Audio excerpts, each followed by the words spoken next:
Here we go. It's the gathering of the actual friends in the blue shirts. We're changing the names of the show, but evidently Jillian didn't get the memo. It's has to be an Oxford Well, style, not the no, that won't do at all. Well, I'm I going to got the open up my. Sage didn't get the memo. She What do you mean? Well, She's blue. She's blue. I I'm just blue. the denim looks a little. I didn't clear the denim, but I do like it. I just didn't clear it. Okay. I'm going to open up my neck Good a to little know, bit Drew. more, so I feel a little more Jillian-like. I don't want, and Sage-like. Drew's got You're a You're a doctor. No hard feelings. I don't really want to see it, Dave. It's okay. Jillian, Sage, good. Dave, no, not so much. Got it. Okay. So I'm going to start out today with something that seems to be occupying the news cycle, which is, of course, the Venezuelan drugs airstrikes. Whether or not there was something nefarious about those strikes. First of all, it feels to me like they've been looking for trouble there from the beginning. I think the seditious six and their whole notion about illegal orders was tilting at the fact that, oh my God, how could anybody go after these drug boats legally is sort of the question, without the consent of Congress, or I don't even know what their issue is, but it's illegal as far as they're concerned. Dave, you're nodding your head. Well, there's a couple things here. I mean, just first on the legal thing, I have a question for you, because I keep bringing up, to me, there's two parts of this. There's whatever the legal part might be, and I think we have to make a distinction between American law, which is real law. The president has to abide by the laws of the United States, the Constitution of the United States. Correct. And then everyone keeps talking about international law. But we are not bound by international law. The four of us are bound by the laws of the United States. The president is bound by the laws of the United States. Now, there are international agreements, but international law is not really a thing. And, this has been seeping into a lot of conversations lately. Even Mamdani a couple of weeks ago, when he said, we're going to abide by international law and arrest Netanyahu if he comes to New York. It's like, to me, that's completely disqualifying to be mayor. You're saying you will abide by laws that somehow supersede the laws of the United States. So there's kind of like an American legal argument. Then there's, I think, a lot of confusion over the international law argument. But I think the broader point, and then I'll stop, is that I think this is just a standard 80-20 issue for Trump. People don't want fentanyl on our streets anymore. We've all seen the videos, and Drew, you're an expert at dealing with these people and trying to get them off, which is almost impossible. The fentanyl fold, we have seen what has happened across blue cities. And to me, this is just such an easy win to watch the Democrats up there be like, oh, the boat blew up and maybe two other people were injured at first and then we killed them. Like, nobody cares about drug traffickers. I'm sorry. Like, we're just past that point. So to me, this is just an obvious win for Trump. And I think what you said about they kind of teased it with that commercial about don't follow his laws, and then this thing burst forth. That feels very kayfabe to me. It feels very color revolutionary, frankly, like it's systematically being timed out. But let me just, for the record, it is not impossible to take people off fentanyl. It's actually something I'm quite good at. The impossibility is California has put laws in place that make it impossible to help these people. That's the impossibility. You're not allowed to go help them. People don't understand this. It's impossible to go help people. They must die on the streets. Thank you, California. But anyway, separate issue. I think the international law thing is they're trying to build a case for war crimes, right? And in a world where all the authority of the world is supposed to go into international bodies, it's just the oddest thing for them to put a bet on when people are so disdainful and so distrustful of this. But so they're looking around. They're trying to find a way to hang this on Hegseth, as though it reminds me of the thing that, what is his name, that had to go into hiding forever, that he exposed that one video where they went after survivors of an attack. I think they're looking for a similar, Snowden. Snowden released a video, if you remember, of a helicopter attack where there were some survivors and they sort of went and strafed everybody. And that was considered illegal against, international law, et cetera, et cetera. They're looking to set this up as the same thing. They really are. And so Carolyn Levitt responded today, I'm going to show you this video, to a question about this specifically in the press pool. Does the administration deny that second strike happened, or did it happen, and the administration denies that Secretary Hegseth gave the order? The latter is true, Abe, and I have a statement to read for you here. President Trump and Secretary Hegseth have made it clear that presidentially designated narco-terrorist groups are subject to lethal targeting in accordance with the laws of war. With respect to the strikes in question on September 2nd, Secretary Hegseth authorized Admiral Bradley to conduct these kinetic strikes. Admiral Bradley worked well within his authority and the law, directing the engagement to ensure the boat was destroyed and the threat to the United States of America was eliminated. And I would just add one more point to remind the American public why these lethal strikes are taking place. Because this administration has designated these narco-terrorists as foreign terrorist organizations. The president has a right to take them out if they are threatening the United States of America and if they are bringing illegal narcotics that are killing our citizens at a record rate, which is what they are doing. Pretty clear. I love Carolyn Levitt. She's great. She spells it out. It's a sort of an ironclad response. And who are these journalists to think they understand the rules of engagement? I mean, how do they know what was going on? Would they rather we send in a bunch of soldiers to get shot at and killed themselves? I mean, who are these people that take these journalists that take such privilege in determining how military should behave? It's really kind of disgusting. But I think she laid it out pretty clearly. Yeah, I think, Drew, it's part of why the mainstream media, as we previously knew them, is dead, and why people like us have shows and so many independent people, because they're missing the point. The point is what? We're trying to save our country in many ways because of the infestation of drugs. And yes, I want to hear more, by the way, about the solution and how to help people get off fentanyl. But you live in California, it's a whole different thing, a whole different story. The other day, if the drugs weren't there in the first place, we wouldn't have this issue. So I'm one of those people that says, do whatever it takes to keep it off the street. And if that means you go in for a second airstrike, you do it because the priority is the American citizens.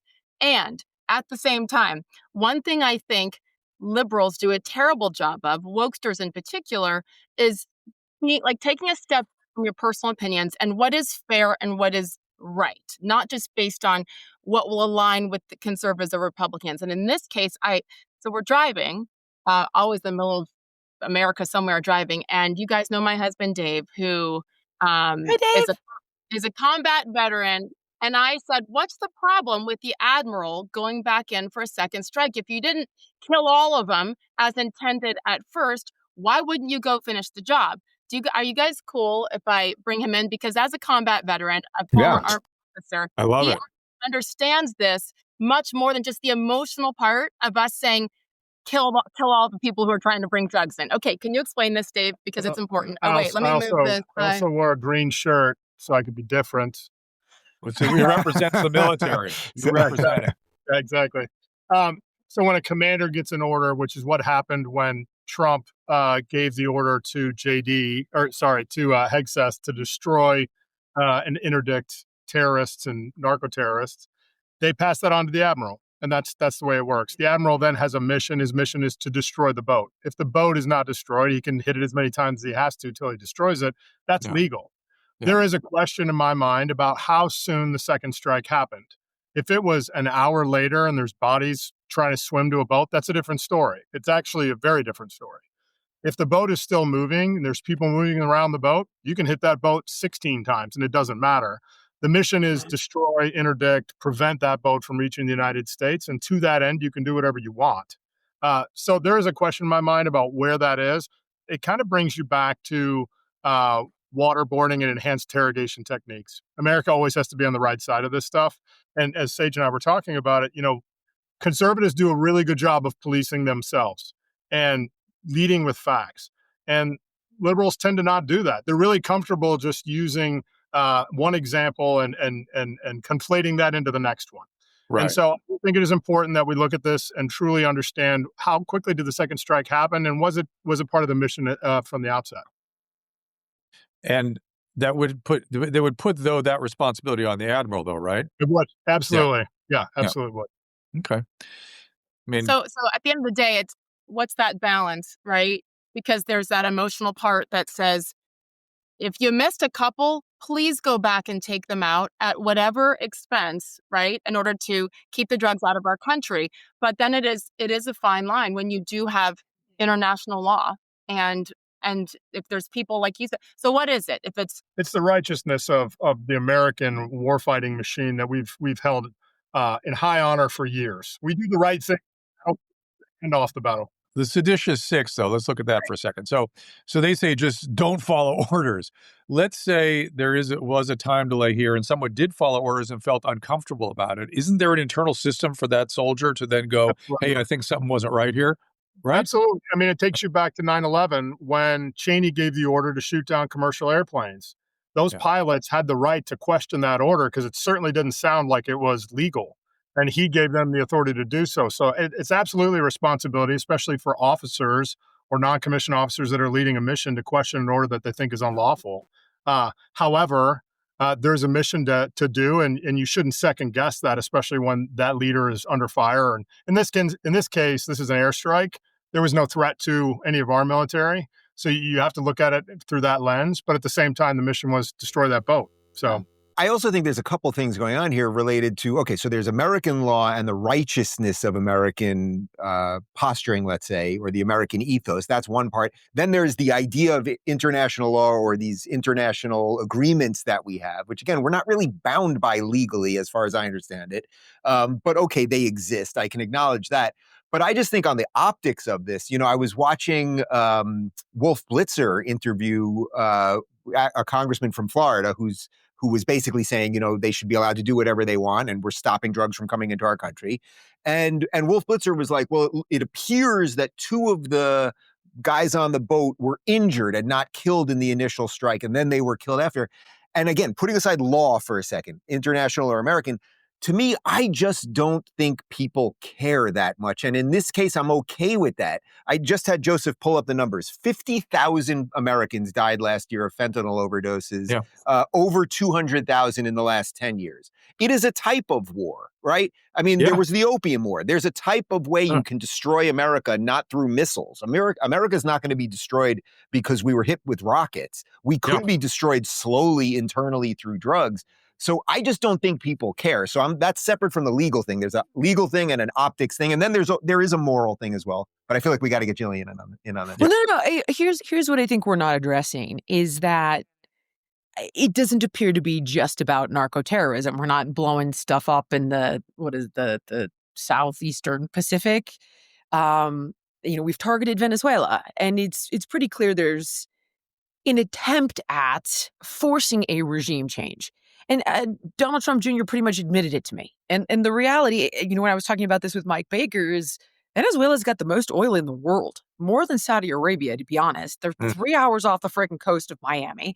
And if we lose this kind of leverage consistently to Russia and China, is that going to be good for us? I don't know whether it's legal or not. I'm just speaking in layman's terms. Yes, the fentanyl thing is real, but we're not going after other countries and other cartels the way we're going after Maduro. Donald Trump Jr. literally said he's a narco-terrorist. We're going after his money. We're trying to create upset internally to force an internal regime change. He thinks it's a lot smarter than having boots on the ground. And Mike Baker was like, you're insane if you think that we don't have to engage in this kind of stuff, because if we don't, worse actors will. And I think we just have to acknowledge, the narco-terrorism thing's it's real. It's a big deal. And we're stopping it. But there's more going on here. And I think people smell that. And when we're not being transparent about it, I think it creates a little bit more of a problem. I think with the military buildup around Venezuela, it's pretty transparent what's going on here. Okay, but you're still talking about drugs, though. That's my point. So it's like, well, nobody mentioned oil. By the way, not just oil, but my understanding is I read recently that Venezuela is a major proxy for Iran, like major. And so this may ultimately be about Iran and not even oil in Venezuela, even though those are nice side benefits. And then, of course, the narco-terrorism, which makes it I think it's all of it. An 80-20 issue, as Dave says. The Americans want to do away with that. Can I ask our bonus guest a question here, which is when you were serving, how often were you or the guys you were serving with actually having these conversations about, do we question this? Do we have to, like, was there an internal debate amongst you guys, as you're in the commissary discussing, Yeah. if I was to get the call to do something and I didn't want to do it, it's not like you have a lawyer sitting next to you. That's also why the whole thing, there's a system for it, but that's why that whole commercial felt so thin to me. I was like, these guys have to make snap decisions. They're not sitting there with the lawyer. You're basically saying to everybody, just make any decision you want. And then the chain of command completely breaks down. Yeah, I mean, there was a large number of tactics we had to employ specifically to protect the public, which is reasonable. Those tactics commonly would come at our own risk. Not being able to shoot someone that had a weapon if they didn't shoot at you first. It's a really simple example, but happens all the time. And so you're forced to make decisions. I would do investigations on, civilians that got killed on the battlefield, and our soldiers killed them. And they were in the line of fire, but they were being shot at the same time by someone right nearby. And you do have to make those split second decisions, and you do have the right to defend yourself. This one's a little different just because we weren't engaged by them. So it doesn't change the facts. If the mission was to destroy the boat, you destroy the boat, and you can hit it as many times as you need to destroy it. But there was no imminent threat to the pilots or the drone or whoever actually launched the missile. Yeah, it was a common discussion, and there was a system. If you felt that way, you would go to your commanding officer and be like, "Hey, sir, I don't think this order is legal and lawful," and you could have that discussion. The most complaints I ever heard about commanding officer orders all the way up to the general level was during the pullout from Afghanistan.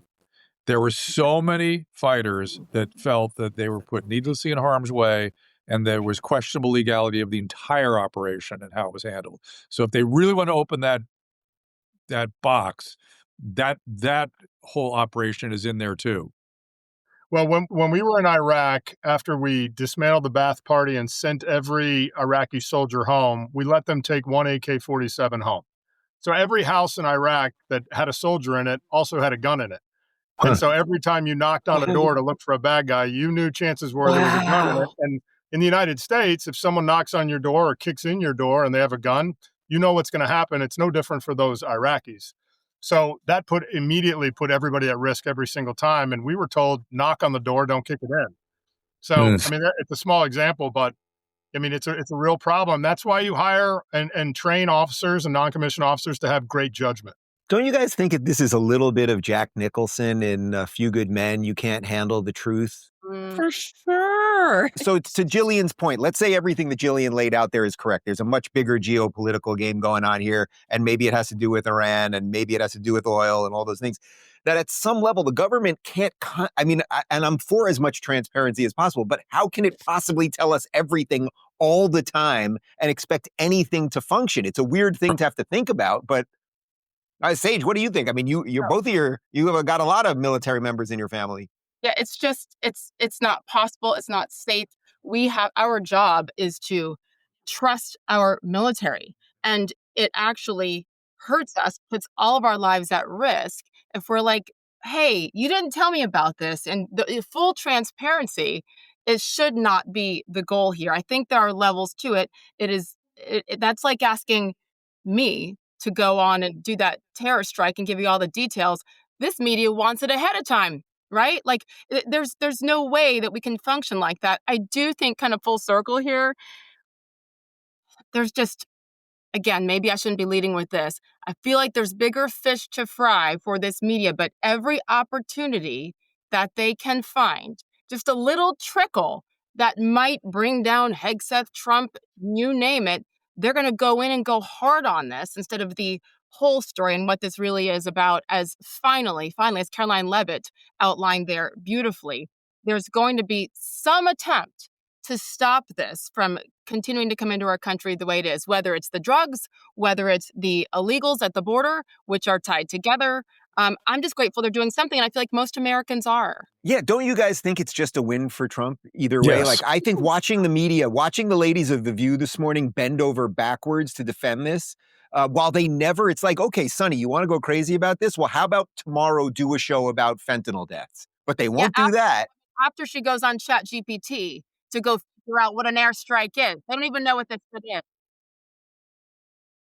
I don't know, guys. I'm a little more torn on this. Listen, I'm for it personally, but I've even seen some conservatives push back on it, and the suggestion is like, God forbid they get it wrong with one of these boats, it's going to be a catastrophe. Kind of like Dave was just saying, we have to make sure that everything is always above board Hmm. because the consequences are high. I also think people have been duped for so long.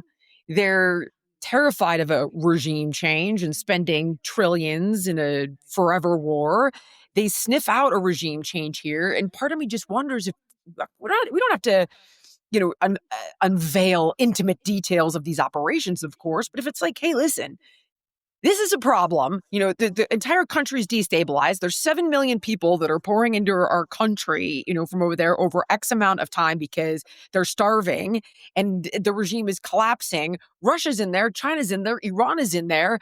We have no leverage if we don't have some foothold with regard to OPEC and all the thing. I just think at this point, I think people need to hear the truth. No one trusts anything. And we all know it's about more than drugs. So when you know there's more going on and no one's telling you, I just worry that it creates unnecessary suspicion and criticism. And if you told the average person, listen, you may not like that we're going in here, you may feel like we have no business and you don't understand that this is arguably America first. But if you explain to them what the alternatives are, maybe you'll actually garner a little more support. Like if you said to the moderate liberal who's upset and they're blowing up boats and there could be a fisherman in there. It's not a fisherman. We know it's not a fisherman. Like, we have this many levels of intelligence on top of it. It's not a fisherman. And if we don't do this, XYZ, PDQ, Russia, China, Iran will, fentanyl deaths, et cetera, et cetera. I don't know. I just think I think a bit more transparency could be helpful with this administration in general, by the way. But I don't look, disagree. if the four of us hopped on a speedboat right now and we just, without drugs on it, we just got on a speedboat and we're going as fast as we could to Cancun, it is possible that the Mexican Navy would maybe stop, likely wouldn't blow us up because we're American and they wouldn't want to blow up an American ship. But like, if you enter someone else's waters or if you're heading there and you are up to no good, or just like, you have no idea what's on that boat. So I'm like, not ideologically, sort of philosophically, I'm with you, Jillian. But I also think that something's really shifted with Trump in the last couple of weeks. Even he's just not kowtowing to the media nonsense. We know if Barack Obama was blowing up drug ships on the way, people would be saying he's a hero and he's saving our streets. And I think Trump's just kind of over it and he's going to do what he thinks is right. Again, that's not really a defense of if there's something wider going on, whether we should know about it or not. I just think something has shifted. Reagan just went in and pulled out Noriega. Boom. That was it. I'm not Same against situation. what he's doing. I just am talking about arguably garnering broader support by Okay. being a bit more transparent on both sides. I've seen, as mentioned, I've seen some of the America First people being like, this is a regime change. You said you'd never do it. You're doing it. And now the military's there. And how many of these conflicts can you be in at the same time? Like, I've heard it from the right and I've, on the left. That's all. I don't disagree with you, Jillian, about some of the transparency issues. I've talked about it actually, 6-8 months ago, at the beginning of his presidency with tariffs, and how I had a small business owner, a woman here in Nashville, write me the other day and say, listen, I'm a Trump supporter, but these tariffs are killing us, and here's why. And I think people don't understand it. And if there had been, an explanation, transparency of how it's going to hurt at the beginning, but here's the end goal, like, give me a chart, that transparency would have helped instead of just doing it. I believe that, hey, with the Epstein files Totally as well, agree. there's all of a sudden some quiet, and then you expect us to just be, trust. So I agree. I think that for the most part, we're going to pick and choose, but for the most part, those of us actual friends here truly believe in the goodness, so much good that has happened since January 20th. And that's going to continue to happen for the next 3 years. Doesn't mean there's not areas for improvement. I don't know that we'll ever get that they'll ever own some of those areas. With this, I trust. I have one other quick story. I seem to be the bearer of women's issues on this show. RFK Jr. is officially changing or at least the FDA is going to change the labeling on hormone replacement therapy for women. This story was a catastrophe. I lived it. It was called the Women's Health Initiative. It was this massive study, came out. The New England Journal wrote multiple editorials saying if you do not follow the guidelines of this gold standard test, I'll never forget. I read this and I thought to myself, oh my God, what am I supposed to do here? You are no better than a witch doctor. They kept saying you're a witch doctor if you don't follow the study. Wow. And I, in the meantime, had hundreds of women on hormone replacement therapy who were benefiting marvelously. I stopped them all. They got compression fractures in their spine. They got strokes. They got depression. They had heart attacks. I watched it in real time. It was disgusting. And people are still clinging to the notion that there's something wrong with hormone replacement therapy. It is no different than taking thyroid hormone when your thyroid doesn't work, when your ovaries shut down. We could replace some of those hormones gently, physiologically. A lot of ways to do it. And there's huge benefit to women starting perimenopausally and well into menopause. Massive medical, massive interpersonal, massive psychiatric, massive reproductive benefits on all fronts. And anyone who practices medicine sees it every day. And the fact that were in any way restricted from helping our patients shows you the excesses of having the federal government's arm reach into the practice of medicine. This is just another horrible example of that. So there you go. I'm I done. feel I should let one of the ladies chime in on this first. Sage, go ahead. Listen, I just had another birthday. Father Time is undefeated, right? I feel good, but I feel it, and I actually need to call you separately, Dr. Drew. Okay, talk about it. Because there's some issues in it, but I'm disgusted more and more every day at the levels to which the government has been involved in every single aspect. And if not for people like you who are fighting and trying to help people, whether it's old women like me or fentanyl addicts on the streets right there in Los Angeles where you are, I guess my question is why? And then my question's usually answered pretty quickly because it comes down to the almighty dollar and how every single person is intertwined in this. I mean, that's what it seems to come back to. Is that the reason? No, because to be fair, I mean, that was taking away money from pharmaceutical companies and quite a large margin. But it is about hubris. It's about centralized authority and about people who like exercising centralized authority when nothing is better than decentralized. Medicine must be absolutely decentralized. Nothing more effective and efficient than a properly trained caring physician and a motivated, informed patient. That's your best unit. Anything you put on top of that F's everything up. That's it. And didn't COVID show us in living color the dangers of centralized authority? And just the excesses that come in and how it harms people. We're still living under. What's the benefit then? Like, what's the why behind this, especially for those who claim to be the party that, supports women and is all about women? The why was that if you don't, we the experts have done the ultimate test on it, and we have determined it's going to kill women. And if you don't comply with our findings, you are no better than a witch doctor. As opposed to, hey, look at our study. It's pretty compelling. Make your choices. That's very different. Decide what you want to do with your patient. Help them understand the risk reward of doing anything based on now these new studies and new information. And this study turned out to be completely flawed. Flawed.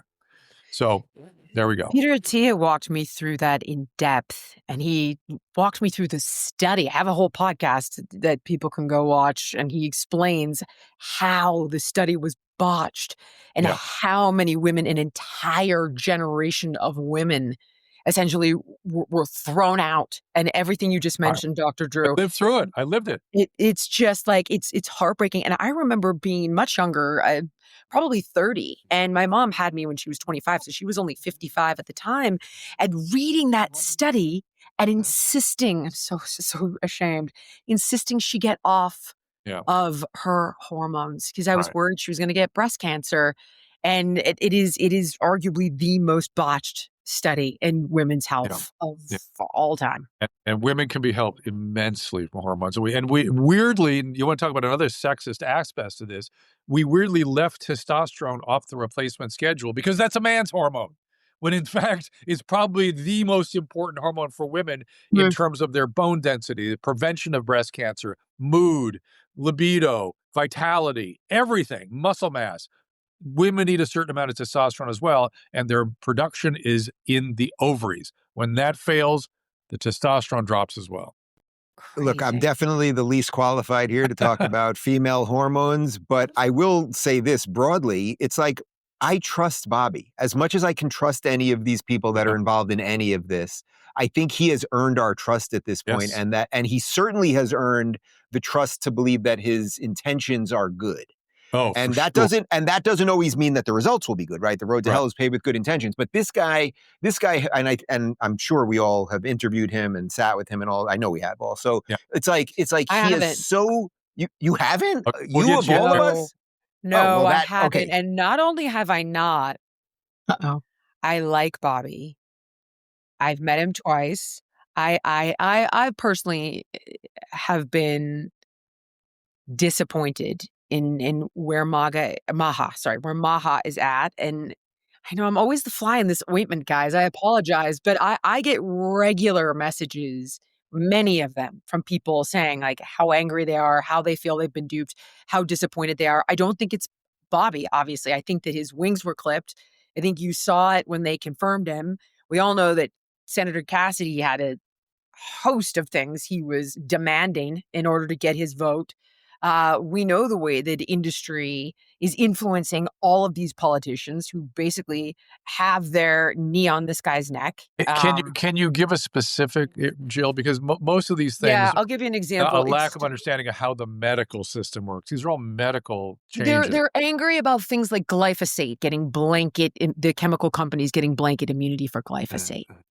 That's the kind of stuff. They're all this stuff is happening kind of behind closed doors, or they're angry about seeing Kennedy have to say in the Oval Office that arguably one of the most important things that they can do is lower the cost of GLP-1s. And everybody's going, wait, you said you'd never do that, and instead you would pour that money into healthy food for every American family. And I watched you do the math. And again, I don't think it's him. I think that he's being forced into this, and I think it has to do with industry. And I'm happy that we've made it an incremental progress. But I think I think lying. people. Right. So I get this is that people are calling you and expressing some of this stuff. I mean, look, first off, we're 10 months into this thing. It doesn't happen overnight. And You're I know right. that also some of us are friends with Tulsi, and she's also talked about how I love difficult her. it is to Yeah. move these things. Like it just doesn't happen overnight. It's one of the reasons why, we've seen some of this fighting on the right lately.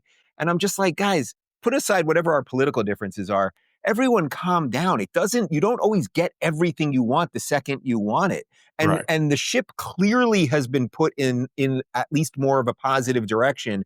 And to me, You're it's right. like we have to just keep pushing in that way. But Jillian, I will connect you with him. I mean, You're right, you and obviously have to sit down with him. I've said everything you're saying, D. I'm like, the alternative was far worse. The former head of HHS, Xavier Becerra, wanted to remove all age limits and sex changes for kids. Like, we would have gone backsliding. We're holding ground. We're making incremental progress. But I mean, I just spoke with Doc. You know Callie. I just spoke with Callie Means the other day, and he's like, you have no idea how dark this is in here.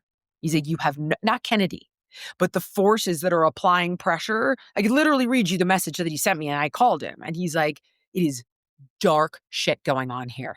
He's like, I don't know how much we're going to be able to get done. He's like, I'm staying. I'm doing everything I can do. He's like, but at the end of the day, people are going to need to wake up, and they're going to need to take some agency, because I don't know how far we're going to get here. Well, And maybe I that think I'm tells you a saying little something about enough. decentralization that Drew was talking about, right? Like maybe we need to stop relying on the You're right, government for D. everything. Yeah, exactly. Yes, very much so. Yes. Yeah. I mean, during COVID, I remember I had a nightly newscast here locally, and I was working with Alex Michelson, who's over at CNN now. And he started going, well, what about the FDA? I go, the FDA has nothing to do with the practice of medicine. Nothing. Zero. Yeah. I taught medicine for years. It's not like I asked the students, hey, what does the FDA tell you about that disease? No, never. Federal government has nothing to do with the practice of medicine. And we behave as though they're the the organizing body of authority. They have nothing to do. The FDA determines under what conditions and what is brought to market under what terms by drug companies, by device manufacturers, and then we as physicians do whatever the we want with those things. We are at our liberty to do what is in the best interest of the patient, period. I will say and I was fascinated. I got to speak to Kelly, I think it was August or September, and was overwhelmed and almost speechless a couple of times when he detailed the amount of red tape and literally just being allowed to pick up your pencil and sign a document. You have to ask 10 people for permission to do that. Like that's the part that I think is so gross, that maybe that's part of the transparency part too. If sometimes there are some ways to let people know. Yes, Sage, why what's actually RFK going on. said this beforehand, and now he's only able to do this without blowing up too many people. No pun intended for earlier conversation. Because at the end of the day, there's so many politics involved in that. And real quick, can I do a quick shameless plug for my podcast, which do it this week, because it has to do with RFK. His name was mentioned many times by Del Bigtree. He just produced the documentary called An Inconvenient Truth, and it's all about vaccines. What's that? Inconvenient Study. Thank you. All about Inconvenient Truth is a different one. That's Al Gore. Sorry. Thank you. Oh my gosh. See, I always have to have Dave here to my left. Inconvenient Study, and the other one a few years back about vaccines. And I said it, and it's no offense to any of you who I've had on my show. I got done and I was in tears. Because I thought I knew a lot. And I obviously did not, but more so, and Drew, we've talked about this with the trust that I and most people put in to the medical system, the government, et cetera, as a mother of 3 kids, and what I believed, what's happening in pediatricians' offices. So we went to some levels that it was shocking, and I would people to watch it because of the fact that I learned so much, and I believe now, my point about talking to all of you and Del Bigtree, I believe it is and maybe always will be the most important episode that I will ever do, based on the details that he gave and the things that we have to do now as citizens, non-doctors, to be able to feel comfortable to ask questions and to know the truth, ways to find it. It was shocking. And he talked a lot about RFK because Del was once his head of communications during his campaign, et cetera. So he saw, behind the wall as well. And it's disgusting. So Sage, I want to put you all the way over the edge. Interview Aaron Siri next. Attorney who wrote a book. Yeah, he's a perfect follow-on to Del, and that will blow your mind. Okay.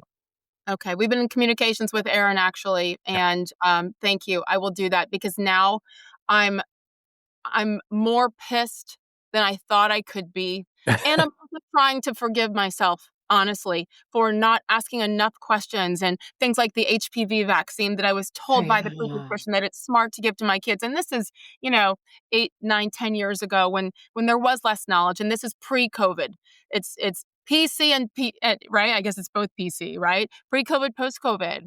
And I will never, sadly, again, fully trust. And so now I feel like my job is, and our job is, with some of the inside perspective that we have, and certainly you, Drew, our job is to share and to help spread all the information possible, just so people are no longer afraid to ask questions and dig deeper. Yeah. Because let me frame it just quickly, which is it's all about risk reward. Your foot crosses the threshold of a physician office, your life is in danger. You're taking risk. We do things that are very risky, very dangerous all the time. The question is it worth the reward? And you have to always, everything, including walking into the doctor's office, be very aware of what that balance is and talk to your doctor about how to get the best outcome for you and your family. That's it, period. Mine is quick. And it sort of ties back to kind of what we were talking about with regard to Maha. And it has to do with a piece of legislation that Anna Paulina Luna just put forward. Take a look at this, guys. This system up here is so rigged against the American people. It's not even funny. You literally have members of Congress on both sides, Democrats and Republicans. We need to fix healthcare. giving perspective on foreign policy. Meanwhile, they are literally bought out by pharmaceutical industry. Their personal stock portfolios are benefiting massively from it, from the government help that they get. They are personally benefiting from if we do get involved in any foreign conflict because the defense contractor stocks skyrocket, especially once we send through the defense appropriations. I mean, this entire process is so rigged against the American people. And we're trying to bring a bill to the floor to do the very basic ending government corruption by banning members of Congress from being able to individually stock trade because they're getting on average 600% returns, which doesn't happen unless you're literally insider trading, trying to keep the amendment process closed so the American people don't know what's happening, trying to send down some watered down BS version when we have a bipartisan bill that's ready to go because they don't want to actually resolve the issue. They want to continue the corruption, which is betting against the American people. Of course, everybody, online is feeling exceptionally pessimistic about it. They're all just going to vote no. But my answer is it's important that we continue to bring attention to this. And they're on the record for voting no, which has to be politically toxic and can certainly be weaponized by an opponent attempting to primary them down the road, run against them. So I just think good for her. I don't know how far we're going to get, but more to the point of everything we're talking about, bringing this kind of gross, disgusting behavior out into the open and trying to help illustrate to the American people why, when they're disappointed in Maha, why things are being restricted and manipulated and arguably moved in the wrong direction at times, like with glyphosate, for example. But what do you think, Drew? I could see you're chomping at the bit on this one. No, I just think it's so. I just think whenever I see young people engaged in really inspired activity, whatever it is, I get very excited. I'm just a fan of hers. I think she's showing great courage and great insight. She's very clear in her communication style. And of course, this should be addressed. It's disgusting. It's beyond now. But then you have to ask yourself, well, who's going to go into government if they don't get some sort of compensation somehow? But I don't know. I don't know what we do with it. It should be some way that it can be put into baskets of stocks or something where it's not so gross and not so prone to grift and manipulation. Right. I think it's important to acknowledge that part, because if you just say to these people they can't trade or they're all this stuff, then you're just never going to get a certain level of competent people that also want to be in the market and make money, which is your right as an American and all that stuff. So there has to be some mechanism or whatever that allows something. But putting that aside, the broader point about general transparency and how the hell is it that Nancy Pelosi is the best stock trader in the history of the world? And also how is it, by the way, that Marjorie Taylor Greene came into Congress, 6 years ago with $700,000 and will retire in about 3 weeks with $25 million?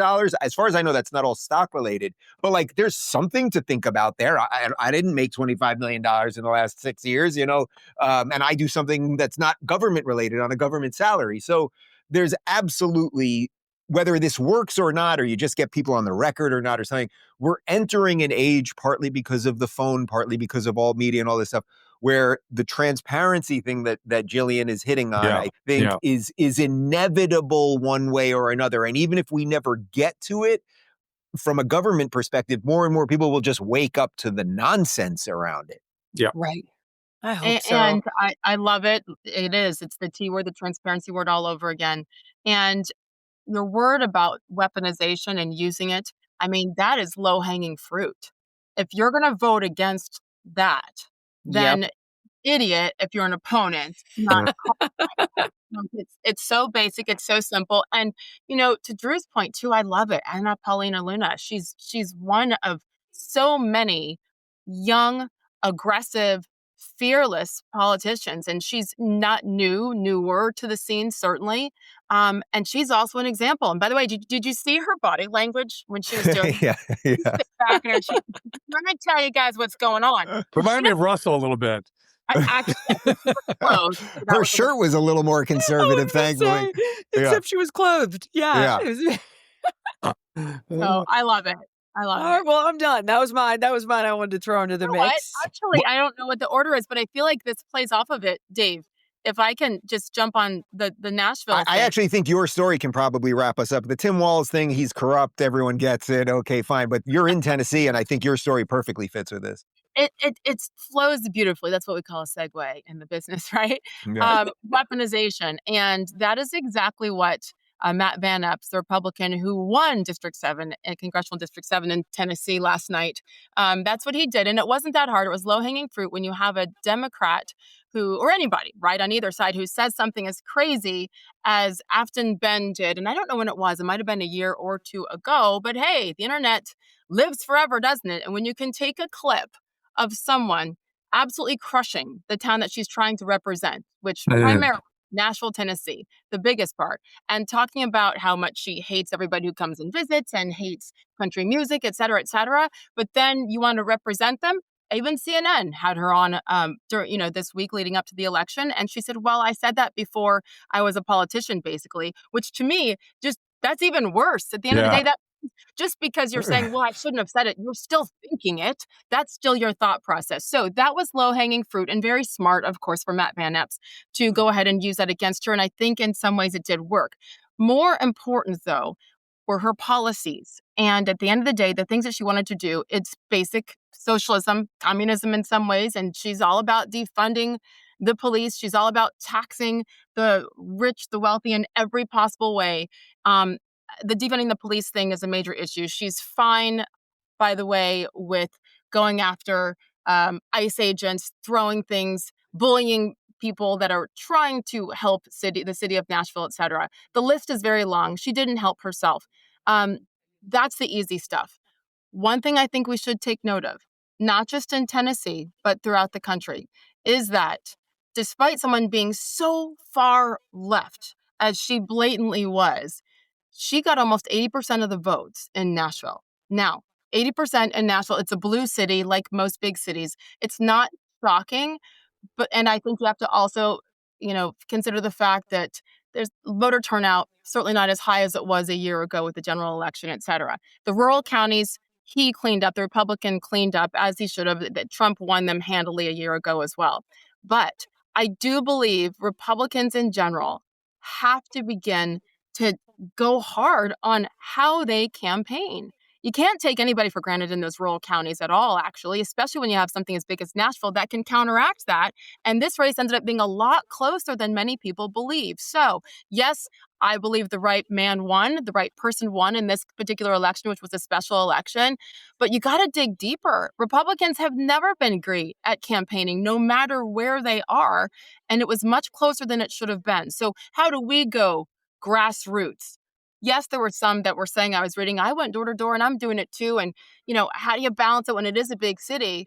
But there's something lacking in the way that we campaign and educate. Nashville's tough, like many cities. I'll shut up after this because you do have two universities, including the incredibly liberal Vanderbilt University right downtown. That's going to balance a lot of things out as well. But overall, it is scary. Nashville has been infiltrated by Californians, just like Arizona, et cetera. And the problem with those idiots, no offense to those of you from California, is that what? You leave, you escape it because of all the policies and the taxes, et cetera. But then you're too dumb to leave your politics and the way you vote behind. And then you've ruined a city like Nashville's getting close, like what happened when I lived in Scottsdale, Phoenix, Arizona. Arizona was always red. Now it's purple. Ask Carrie Lake. So what do we do as a party to prevent this from being as close as it was in a very red state, Tennessee? Well, first off, it should be noted we almost got through a show without throwing Drew under the bus for still living in California. So sorry. Get there. Yeah, we almost did it. We almost did it. So sorry, Drew. Jillian and I have escaped. Real quick on that, Sage, you actually just hit like every bullet point possible there. So like the idea that this woman, not only did she hated the very essence of Nashville, from country music to the bridesmaids that are showing up there. That's one thing. Then she has all the horrible policies, but your point is right. She only lost by about 7%. Obviously the voter turnout was low. It's not a ton of people that voted. But look, we just lost New York City. And my fear with that was, okay, New York City goes down, but it doesn't collapse overnight. Will this start scaling across the country? So I think we really have to thank God, basically, that she did not win in Nashville. Because if there had been another win for these guys right now, just before Mamdani's even sworn in, man, the signal that would have sent, across to some of these other crazy blue cities, it would have lit them on fire. Your broader point about what Republicans do to start like getting some mojo back or explaining to people why capitalism and freedom is cool. I don't know exactly how we do that. I am a little bit more bullish on the midterms than most people because we're rolling into our 250th anniversary. And I think there will be just a general state of pride in America again. It'll be somehow baked into things that are happening across the country for the year. And I think maybe that bodes well. It'll make the Democrats like their job will be a little tougher to hate the country so much in our 250th anniversary. So maybe there's something there. But I know that's probably not a lot to grab onto. I don't think Jillian's buying I it. hope you're right. Yeah, no, I hope I am. That wasn't I didn't sell that hard. I don't know, guys. I'm sorry that I'm going against the grain today. I have concerns for the Republican Party, and it involves not condemning extremism from the fringe that's going to lose moderates. And, you could sit there from the right and say, we don't care. You're new to the party, but everybody knows you need swing states for a reason. So it's just, if you don't even care about the evil shit that the fringe on both sides are saying or doing, one would think you would care about being successful in the elections. And you're not going to be if you can't say something as simple as misogyny is wrong, racism is wrong, anti-Semitism is wrong, sexual violence is wrong. That's alarming. I think I am watching it be weaponized by the left very effectively, and we have no counter argument. But I have nothing I can say. I wonder if I keep thinking we should be listening to young people more clearly. I don't know really, because the younger populations, meaning adolescent, young adult, tend to be synthetic. They synthesize things.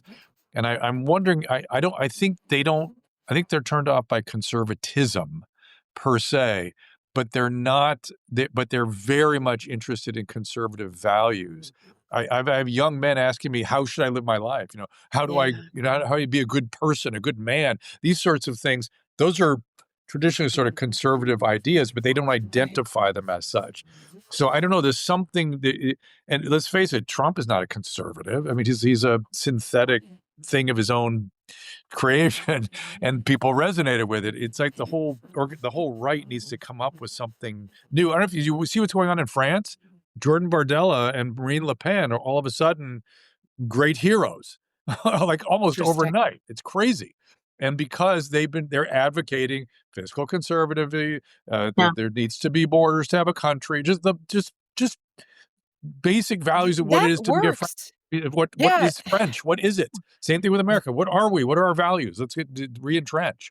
See, I think that works, but the problem is when people turn around and they're like, but I still can't afford housing, food, this, that. And this is where I wish, again, I would say to the Trump administration, God, just tell them, like, hey, this has been a mess for 50 years. This is not like fair trade. This is free trade. Like, these are all the ways this thing got inverted. And we're working to turn this around. But as Sage said, it's going to hurt a hell of a lot first. Like, you gotta just kind of buckle up, go for the ride, and hang on, because they don't want to hear it, though. Instead, they want to hear day one, it gets better, which is impossible. So then they look at the Trump administration or they look at the Republicans and they're like, you promised me A, B, C, and D, and you lied, and it's not enough. And Dave, it goes back to what you're saying, which is like, hey, this stuff takes time. And then it comes back to what I am saying is that I don't think this is being messaged effectively for people to understand it. And I think there is a myriad of things that are going to be troublesome going into those midterms. A chicken in every pot. A chicken in every pot. Immediately. Yeah, maybe not. Right. Maybe not. I hope not. Well, but that's kind of the messaging that they need, right? Like they need something that resonates with people, and that was a message that resonated with people. It's so interesting because it's so obvious to me that the economy right now is stronger than it was under Joe Biden for a litany of reasons. We're printing less money, the trade deals are coming in differently, the investment that's come into America and everything else.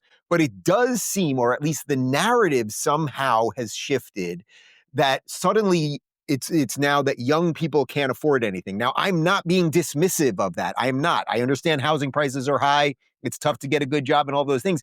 But I don't see how it's so much worse suddenly than Biden. So to me, Trump is angling again. I think he's directing the ship towards the right place. I don't know if you guys saw this massive story. What was the investment? $650 billion, I think, from Michael Dell and his wife, and they're going to start these accounts where. Yeah, it's the true use of capitalism in the best sense. They're going to give young people, or basically when you're born, and it's going to start on July 4th, 2026, on our 250th birthday. If you are born, you will get $1,000 into a tax-protected account, which then we showed some numbers on the show today. Basically, if you and your family and maybe your employer puts the max donation into each year, which will get your family a tax benefit, will get your employer a tax benefit. If you just leave that money there in 60 years, now who knows where inflation will be in 60 years and everything else, it'll be $2.2 million, okay? Right. That is an incredible use of altruism in the truest sense, Michael Dell, and it's a good use of capitalism and using the system as it exists without burning the system down. So I think Dave, it adds an educational element. You learn how investing works. It puts skin in the game for everybody. Everyone's part of the economy. They're owners. They're an owner in the economy. There's so many layers to this that are of benefit that it's insane to me that we haven't thought of this before. Yeah, and that money will be then invested in the economy, right? It's going to be invested in the markets, and you're going to get that money back. Like, there's so many layers of goodness there. So that's to your point, Jillian. It's like if they're missing the ball on some of the messaging, you need to do some more of that stuff. That's what I think. I don't disagree with anything we've talked about. I do think it's a better alternative. I do think all of these things. I am for going after narco-terrorists. I just I am deluged with people who are like, this is not what I voted for. What the like, really? And I'm like, okay. And then it takes hours. Yeah. I think, yes, and me too. I also think it goes back to the messaging and the messenger.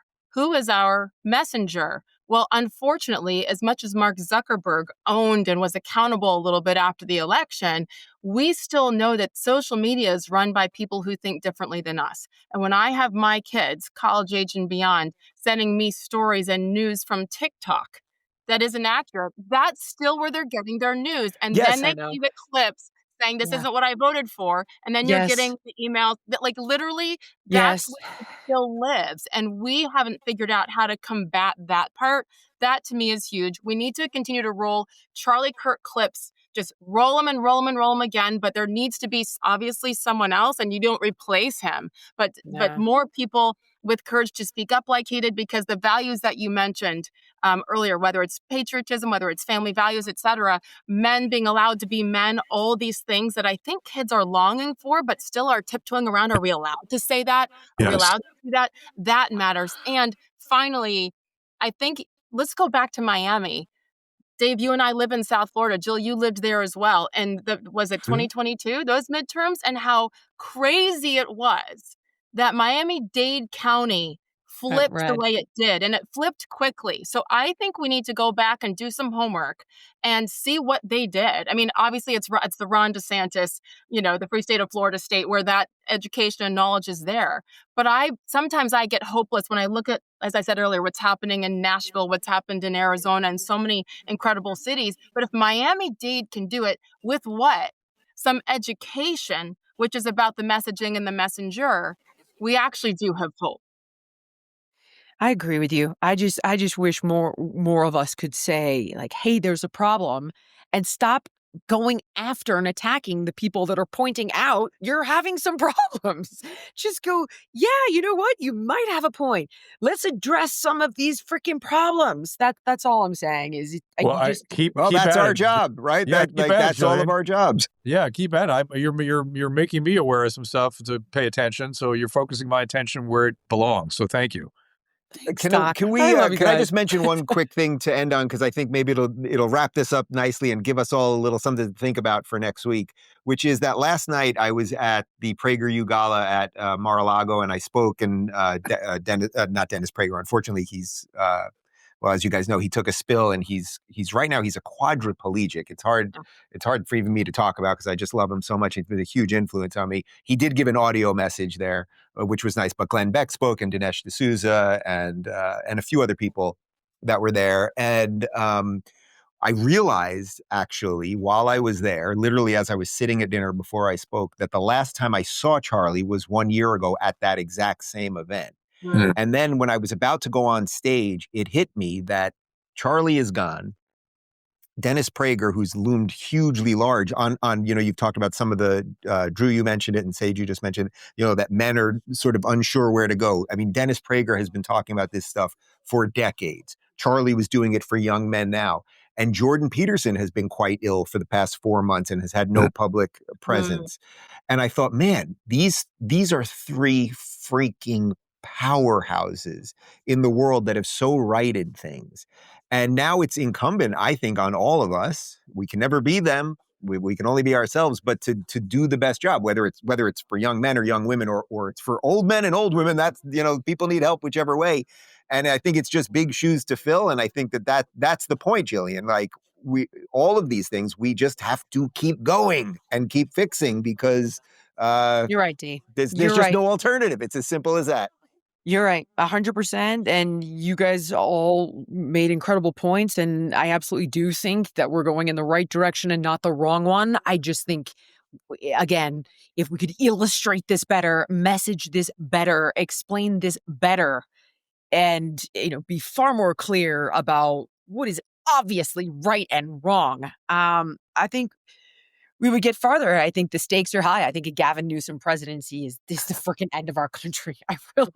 I'm not leaving America, but I know what it's done to California, which is why I'm like, I don't know that you come through that the same. I don't know how you come back from it. I don't think California comes back from it. So anyway, I appreciate all of you, and you're right. I'm re-energized to tackle more of this coming week. What an emotional roller coaster that was. I thought I was ending us up here. Jillian went like this. And then she just at the last second, just as I thought she was saying goodbye, kind of went like this. Hold it up. I'm here. I'm here. I'm excited. I'm energized. It was nice seeing you, crazy kids. Thank you, Yeah. guys.